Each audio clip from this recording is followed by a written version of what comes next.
Welcome to Your Worthy Career, a podcast with me, Melissa Lawrence. I'm a career and life coach with all the corporate cred in talent development and organizational psychology, and I help women like you get extraordinary results by being more you, not less.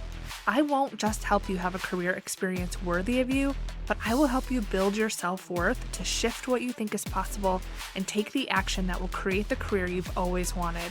Whether it's more meaningful work you're passionate about, making more money, getting to your next level, or being more effective as a leader, we are shattering the glass ceiling here, the one that exists for women at work and the one we put on ourselves with our doubt and inner critic. Each week, you will get practical teachings grounded in neuroscience and effective career development strategies. You'll experience deep mindset shifts and the perfect amount of woo so you can run your career with ease rather than your career running you. You were born for more, and I'm going to help you get there, with maybe a few dance parties along the way. Your up level begins now.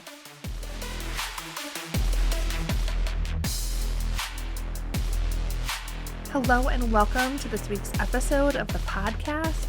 Today's topic is something that applies to every part of your life, whether it's creating a 5-year plan for work, navigating decisions around project milestones or phase planning for clinical trials, deciding if you want to apply to a new job you might see on LinkedIn, looking at making changes in your relationships, or even making a big purchase. We are talking about planning for the future, and I have a lot of thoughts about this topic, so I really had to think about how I could constrain for the purpose of today's episode. Now, if you've been with me for a while, either on this podcast, as a VIP email insider, on social media, you may have heard me talk about how we can really get caught up in the what ifs and how those what ifs can keep us from taking the action that we want to take or need to take right now. A simple example is you might see a job that you're interested in, but you start to think about what would happen if you got that job. How you'd have to leave your team and you love your team, that your commute would be different, that maybe it's just too big of a role for you. Maybe you couldn't do it. It'll be too challenging. So you instead decide not to apply and just reject yourself ahead of time, right? You take yourself out of the running that you were never in rather than see if you could get an interview and go through that process, decide along the way, and then if you get an offer, make a decision at that point. Or if your brain is super sneaky, maybe you kind of half-ass the application process to sabotage your effort, or you don't reach out to a colleague who could make a mutual introduction for you, so you decrease your odds of getting traction with the role. So that is a really simple example of how fear of the future, or trying to plan and control the future, trying to anticipate those future problems, keeps you from taking action that is helpful to you right now. You might be thinking, okay, so are you just not supposed to plan for the future? And my philosophy on this is you can 100% make future goals, but I consider future planning as written in pencil, not pen. Okay, this is not GDP. When we create really specific outcomes or even have an idea of what our life should be like, what our relationships should be, what the best outcome for projects would be, and then we focus and commit to one specific plan to get there, we close out creativity. Okay, we're in the sandbox, which is a concept I talked about in an earlier episode on exploring your potential. We don't leave room for new ideas, for us to change as people, to learn new skills. We lose sense of ourselves and our work because we're trying to control as much as possible around us. At the time I'm recording this, last week, I was in Nashville for business. My wife Ellen came along for a few days. We've been there a couple times before, and we wanted to explore the city. We hadn't been there since before COVID. So she was there with me. We were sitting at brunch, and I was talking about how important it is to be flexible when planning. Because, for example, 5 years ago, I had no idea I'd have this business the way that it is now. So if I only focused on being a vice president in industry or whatever my trajectory was, I would have silenced the part of me that wanted this business and built the courage to create it. as part of my business planning, I do a 3-year plan. It's not a 5-year plan, it's a 3-year plan. And my 3-year plan includes a combination of goals I want to achieve, the number of people I want to help or serve, what my programs would look like, how I need to grow to achieve those goals, what will need to change, or what I will need to let go of to get to the place that is going to be the person and to have the framework or the structure to have those things. So those are the types of questions that I explore. So think of it like a career development plan, but more holistic and deep. It isn't just the external or tasks or projects, but the internal growth that needs to happen too. That's how I approach my 3-year plan. And something that is hard about it is that I have to think of problems that I might have for a reality that doesn't exist. I think of what I might want, skills I might need for something that may or may not happen, and I'm not even sure of the details yet. It's like if someone asked you what you wanted 3 years from now, down to the detail of how you spent your days, and you had to give an answer. So I don't know isn't an option. It just makes your brain work differently to do that type of work. It's a mind bender.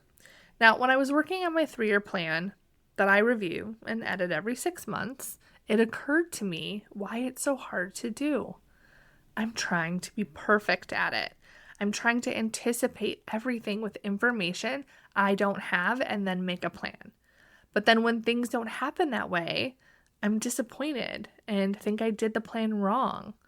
At least that is how I used to think about it. Then I was thinking about you or my clients and how it's similar. There is this perfectionist mindset to get things right, to guarantee results, to be seen as the best, to not make mistakes, to really do the impossible, anticipate the future correctly without error. Now, when I put it that way, it sounds impossible, right? And that's because it is, and we know that, but that doesn't stop us from thinking that way. So when we get asked questions in interviews like, what is your 5-year plan? Or where do you see yourself 5 years from now? And there is this belief that is wrong that everyone knows that answer, or the majority of people know that answer, and it's just not true.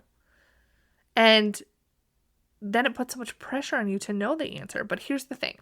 That question is only to show that you are thinking about your future, that you have a growth mindset. I've actually asked a lot of leaders this to say, is this true? I had this hunch a while back. I'm like, I really don't think that this question is going to hold you back if you don't know. It's just how you answer the question. And I was validated in my response through the market research that I did with leaders that they're not looking for a specific title, role. You don't have to have it all figured out. You don't have to know exactly what you want. You can answer that in a way that shows direction without isolating you into a specific outcome.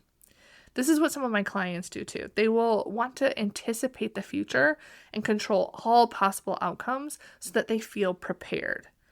But where this is coming from is a lack of trust in yourself, a lack of confidence to handle whatever does happen. We also make it mean something negative about us if we change our minds. Like we could be wrong or fail at our own life, right? It's really fascinating to think about. Now, if you hear any of my clients talk about their experience working with me, I think all of them have said it took a leap of faith that was a little uncomfortable because they had to believe in themselves and in me and the process enough to take action without knowing what was going to happen for sure, without having that crystal ball. And that is out of our comfort zone. Our brains aren't always wired for that. Most of the time they're not. You're putting money on the line. You're trying to do something you haven't done before. You're being open to possibility. And it really up-levels you to show up for yourself in a bigger way. And you don't know what will happen. And you give up that sense of control, but you trust yourself and the process to figure it out. And then it pays off. And the best part is you have that skill forever. You trust yourself. You know you can handle anything. And this applies to applying for jobs as well, or taking your partner somewhere. Like if there's a direction you want to take in your relationship that maybe you haven't explored before or is different and you want to grow together and not grow apart. Or some of my clients will even have fear that they will grow too much and their partners will not love them anymore, right? And that can be really scary. And so think about how this applies to everything. Growth can be scary, but it is supposed to be. If it were easy and we had all the steps, we would already be there and growth wouldn't exist, right? Like if it was just as easy as, I don't know, walking on Candyland and you're just like going along the little colorful rainbow squares to your destination, no obstacles, and you just know exactly where your endpoint is, then that's not growth, right? You'd be bored. So what we're trying to do is anticipate all those chess moves ahead of time. We're trying to create safety for ourselves through control. We're trying to eliminate pain and discomfort, eliminate the possibility of looking bad or feeling bad. And when we live our lives trying to eliminate the bad, we sacrifice the good. Let me say that again. When we live our lives trying to eliminate the bad, we sacrifice the good. We live in fear. We aren't open-minded. We talk ourselves out of what our intuition tells us we need or want. So let's talk about this in a little bit more context. Now, have you been in a project meeting where someone on the team won't move forward because they want to know future information, and so it delays the project?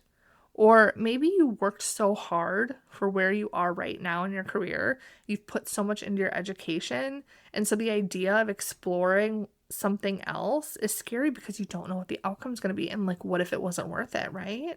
Or what if like all of the things you've worked for and all of that education isn't really what you want to do in the future, and then you'd have to be like, did I waste that, right? And spoiler alert, that doesn't happen. At least with my clients, it's always relevant. So you want something different, but you don't want to actually figure it out because you're worried what the outcome might be. That's a really real thing. Or a client was telling me that they were discussing what they needed in a phase 1 clinical trial to ensure a solid phase 2, but the product management group was trying to anticipate and get answers to questions that were really better suited for phase 2, and it was delaying phase 1 from even getting off the ground, right? It's a way of staying stuck because you're trying to solve future problems. It's one thing to think ahead, but don't let the idea of what could happen stop you from taking the necessary steps right now that is going to get you closer to your goals. If you're not sure if you're doing this or not, think of something that you want to make a decision on, and then make a list of all of the reasons or obstacles you would wait to do it. Then ask yourself, how many of those items or what ifs or fears of what could happen are taking you out of the present moment into the future?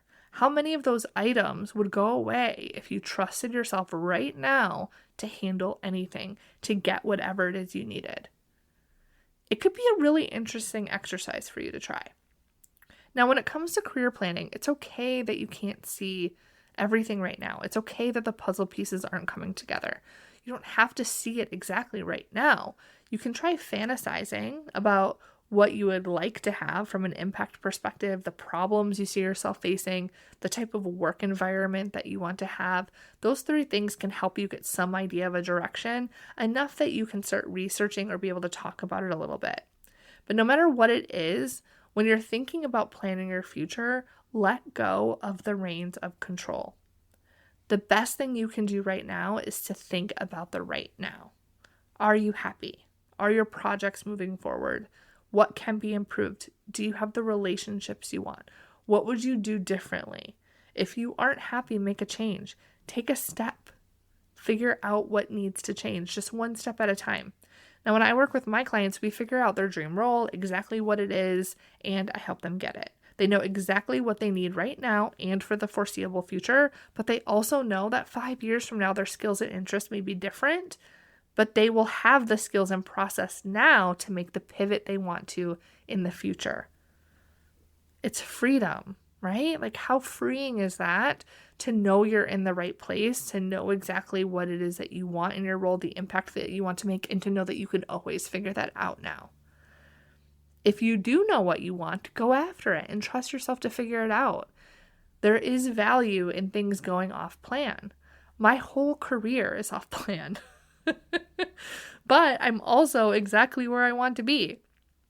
If you have a project that needs to move forward, how can you help your colleagues see what decisions need to be made today and give them confidence to figure out the rest when it's relevant? Maybe you can even guide them to this episode and have them do the exercise that I talked about earlier. Your life is going to go places that you can't imagine today. When we let go of the control and trust ourselves, we can have a happier and brighter future than we even know is possible. We just have to look outside the boxes and perfectionism we are taught to have and take one small step towards something bigger, toward the change you want to see. Trust yourself to do what you need to right now. Make decisions with the future in mind, but don't let them stop you from what can be done today. All right, that is all for this week's episode. I will talk to you soon. Hey there, if you're ready to be in a role you love, I want to invite you to join Beyond the Ceiling, where you're going to stop feeling stuck, know your best career move, get in a role you love where you can have the impact you want to while feeling more confident and earning more with my proven process. Head over to yourworthycareer.com/beyond to get all of the details.